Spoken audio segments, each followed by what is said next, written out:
Hey guys, it's Dr. Ed here with Ernstrom Spinal Rehab.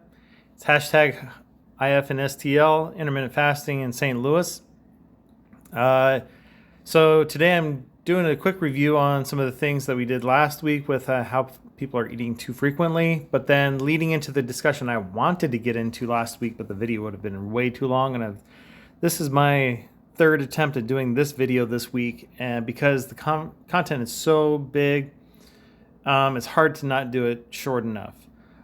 So this may not make it onto Instagram, but if you do like this content, you want to hear more about it, make comments down below in this video.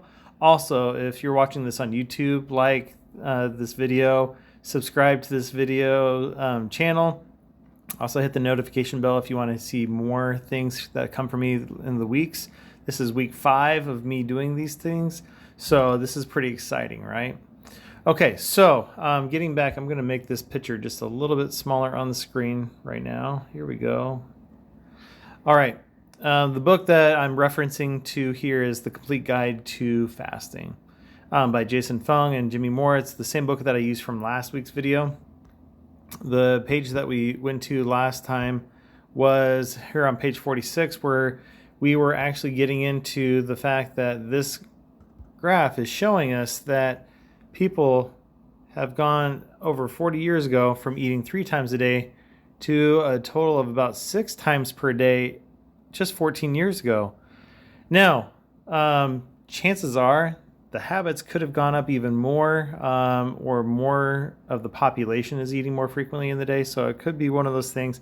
And eating frequency of the day is not just food, it also includes anything that can spike your insulin, okay? That includes any little amount of snack, fruit, sweetened beverage, candies, chips, piece of bread, crackers. People think, oh, I didn't eat anything today. I've asked this question a lot. And like, so tell me, what have you eaten today? It's like, I really haven't eaten today. I was like, no, you sit there quietly and let them expand on what that means.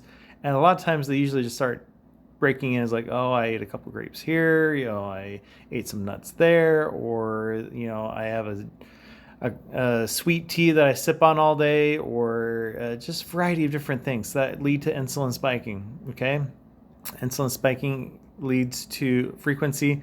Too frequent in your day leads to hyperinsulinemia. Hyperinsulinemia leads to into insulin resistance, and that's the culprit of all these this cascade of events of unhealth and sickness that we've been talking about, right?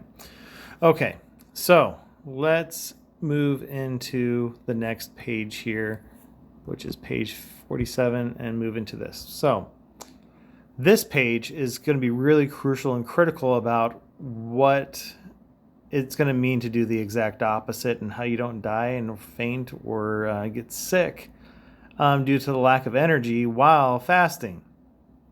Okay, so while you're fasting, you still have tons of energy in your body. This whole term of hypoglycemia is more symptom-based than blood sugar-based as far as I know right now. I've been trying to do some research and trying to find some answers on. There is a true definition of hypoglycemia, and that is when you have less than 60 milligrams of glucose floating in your bloodstream at any given time per, I want to say it's per deciliter. So that means that, but at any given time at a healthy blood sugar level, you have about 4 grams of total glucose coursing through your blood at a healthy baseline sugar, okay? So what I'm going to get into this, in this graph, this assumes that as you go into a fasted state, that we are trying to maintain that 4 grams of blood sugar, okay? Which, if you're constantly running at 200 milligrams or higher all the time, that you have hyperglycemia all the time, and you're hyperinsulinemic, and you have insulin resistance, and that's why you're hyperglycemic, and you have hypoglycemic events. It's because you always have this insulin too high, and you can never get to your other energy stores and let the sugars that are in your blood just get used up until you get to that 4 grams or 60 milligrams per deciliter of glucose. Okay. Today I'm going to show you in this graph, and I'm going to try to run through this as fast as possible because it keeps taking me 20 minutes. I'm going to try to do this under 15. Okay. All right. Again, like, subscribe, and share this with others. All right. If you're watching this on YouTube or if you're watching this on Instagram or Facebook, like, subscribe, tag people to it, share it, do all that fun stuff. All right. So 5 stages of metabolism while you're in the fasted state and how you can maintain healthy blood sugars. So we have food, glycogen, and gluconeogenesis. Okay. Those are the 3 points of how you are going to get energy into your blood. First of all, let's just say the last time I ate was at, I'm going to zoom in and I'm going to write on here at 8 p.m. Okay.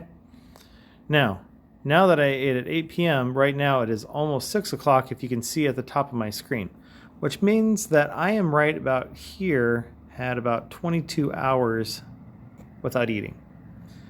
Still going fine. Been drinking water, electrolyte balanced with potassium and sodium and magnesium, calcium. I've even started just yesterday, last night, started adding iodine to just 1 drop to my big water cup that's got 40 ounces just to get some more iodine and some things that I learned from Dr. Ken Berry. If you've Dr. Ken Berry, MD, you can follow him on YouTube as well. I really highly recommend his information. He wrote a book called The Lies My Doctor Told Me. That iodine is going to be really huge, especially if you're not eating a lot of other plant-based things. And I've really adapted to reducing my total plants, and I don't eat a lot of seafood too. So it just goes to show that adding iodine is actually really crucial. Okay, but been 22 hours fasted. How did I get here?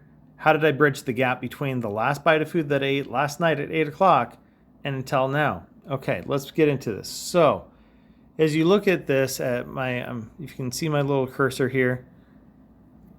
I started my fasting at 8 p.m. Oh, good. It's not erasing things yet. Okay. So at 8 p.m. I started my fast, and then I started absorbing the food that I ate. And then by about 3 hours post eating, I'm still absorbing food. Okay. However, I'm absorbing at a much lower rate because there's less left to be absorbed. Now, with that being said, there's a signal that gets sent to the brain and the brain back to the rest of the body, and specifically to the liver, to say, hey, you know what? We're not absorbing as much food, and this whole blood sugar thing makes me happy, and makes some other things happy, like our red blood cells and maybe part of our kidney. Okay? And so the brain and the red blood cells in the kidney need to have that glucose in the short term because there's no other energy source for it to come yet. But what will end up happening is that we start kicking in some stored sugar that we have in the form of something called glycogen. Glycogen is just a starch, it's long chains of glucose that's stored in the liver and also is stored in the blood, or sorry, not the blood, the muscles. However, the muscles don't like to share, but the liver does. And so the liver starts to release some of this glycogen or starts to break it down into glucose to then release into the blood. Okay, so that we can take it to other places that need the sugar until another thing will kick in about hour 5 or 6 right here. You can see is something that we call gluconeogenesis, and we're going to break this down into the Greek of it all. So there's genesis right here. See if I can put a little. Let me erase that part. Let me erase you. Oh, I'm using, that's what it is. I'm using different things. I'm not even using that. I'm going to use this eraser right here. Okay, good, because my Samsung Pencil annotation wasn't working earlier when I used this app earlier. Okay, so I'm going to leave that right there for now. So gluconeogenesis. So looking at this here, I'm going to put this back on draw. Genesis right here is the creation or origin. Okay, neo is new, And gluco is the sugar of glucose. So we're making new glucose. And we do that through this process where we have either fat or we have protein. Now, if you have enough stored fat, you will actually use fat to do this and not protein, okay? We are gonna, in the fasted state, we're gonna dominantly use fat. The only time that you don't use fat is if your fat content is too low, and that's at about less than 5% body fat. Or if you start getting dangerously low below that, then you're really gonna start breaking down not just the protein from your muscles, but maybe from your organs. That's the bad stuff. That's the starvation mode that a lot of other nutritionalists try to warn you about and stuff. However, it's out of context. This is in context, all right? The context is that if you have stored body fat, that is your preferred storage after the glycogen in your liver to go to for gluconeogenesis, all right? And then also with this, I'm gonna erase this. I'm gonna just do a little quick drawing here. Okay, I'm gonna zoom in best I can into a nice space right here. And I'm gonna draw this little hexagon thing. Okay, so 1, 2, 3, 4, 5, 6. Okay, it's not very good. Okay, but we're doing little squiggly zigzag lines coming off of these corners right here. This right here, that is what we call glycerol. Glycerol, okay? These things right here, you have 3 of them. There's 3 fatty acid chains. That is a triglyceride, okay? That is our storage form of fat. Now that triglyceride is now going to be cleaved, and we're going to break off that glycerol, and that glycerol now goes to glucose. And these fatty acid chains now go to things called ketones or keto bodies or ketone bodies. Okay, they're just short chain fatty acids, things like acetoacetate, beta hydroxybutyrate, and acetyl-CoA, just to name a few. Okay, but actually the acetyl-CoA then can become things like acetone, and we can dump that stuff off if we have too many of these. Okay, now that we know that we have a way of making new glucose from our fatty acid, from these triglycerides, we can now maintain a healthy blood sugar without eating. And that we can also start to feed our body with these things called ketones when we don't have enough sugar, or to make up for the lack of or diminishing amount of sugars in our blood, okay? Or to the rest of our organs. Now that we're into phase 2 of what we call our post-absorptive phase right here, glycogen is our primary energy source, where gluconeogenesis is our secondary. That's supposed to be a 2 right there, okay? Secondary. So it means that we're still dominantly using sugar or glucose in it from our blood to provide energy to our body, specifically our brain, because if you look down here, major fuel of brain is still glucose. Now, tissue is using glucose. All the others are still using glucose except the liver, okay? The liver is now starting to move over and using our fat for energy, okay? Now, as you can see that we had maxed out and kind of peaked out on the total release of glycogen in the form of glucose into the blood, and we have this increase usage of gluconeogenesis. As this is diminishing, eventually as time goes on, they will converge, and you will, at about, on average, about 16 hours into the fast or without eating, you are going to get to a point where you have a more dominant use of the gluconeogenesis, and you are going to have a lesser extent usage of the glycogen from your liver, okay? And that's phase 3, and we call that the gluconeogenesis. And again, let me write on here, primary source is gluconeogenesis, and secondary for blood sugar is going to be coming from glycogen. So very similarly to the last phase, all of the organs are going to be receiving their blood sugar or their glucose from this stage, still from the diminishing amount of glycogen that's coming from our liver. And the liver is more dominantly using ketones and also some of the fat But then the muscles in the adipose tissue are starting to, they're this phase where they're in between sugars and ketones, and they're using those as well. Okay. But yet the brain is still using glucose dominantly. Now there is going to be a switchover that there's more ketones becoming available, because the deeper you go into this fast, a measurable amount of ketones kind of peaks at around, or starts out about somewhere between 12 to 16 hours.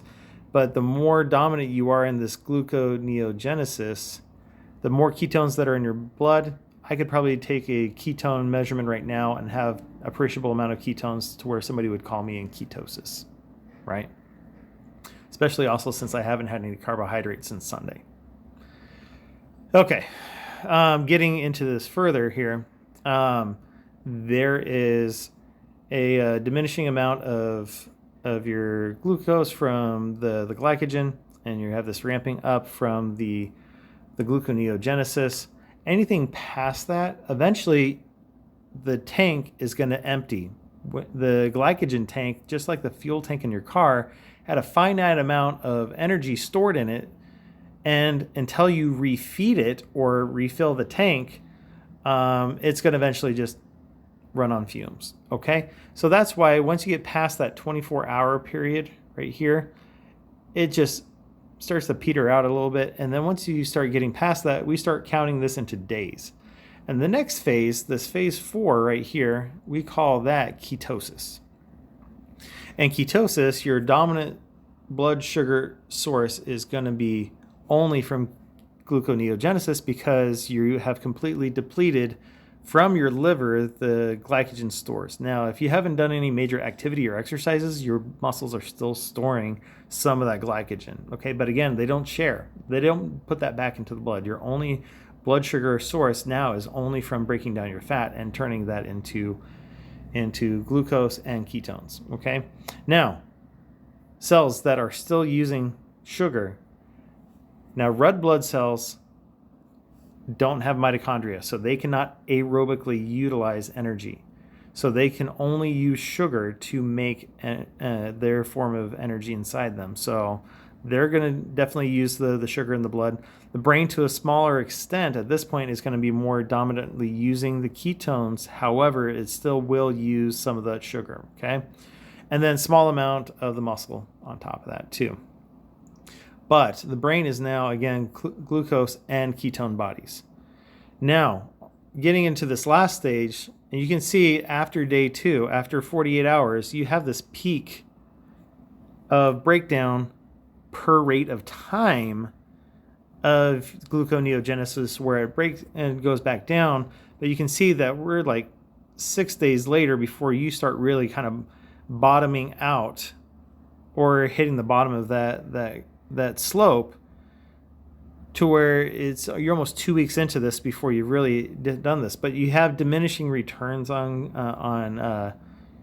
gluconeogenesis, and autophagy is another term for another day. But you still end up into a state of protein conservation, which means that you're still only really using fat if you have fat to burn. If you don't have any more fat to burn, then you will get into starvation mode. However, gluconeogenesis is where we're at, very dominantly using ketones for your energy, humming perfectly fine along, okay? Now, I'm probably reaching the end of my time on here. I am going to make this a little bit bigger here so that you guys can see me better. All right. Like, subscribe, hit the notification bell on YouTube. If you're watching this on Instagram or on Facebook, please subscribe, follow me, share this with anybody, tag people that need to know about how, if they've been thinking about intermittent fasting, or if they've tried it and they failed and they just didn't quite understand how their body's working during the middle of it. I'm a great resource. You can also find me on Ernstrom Spinal Rehab. There's an automatic messaging service on my website that you can talk directly to me, or you can find me on Google, again, Instagram or Facebook or YouTube. All right, we will see you guys next time. I am going to now close this out and stop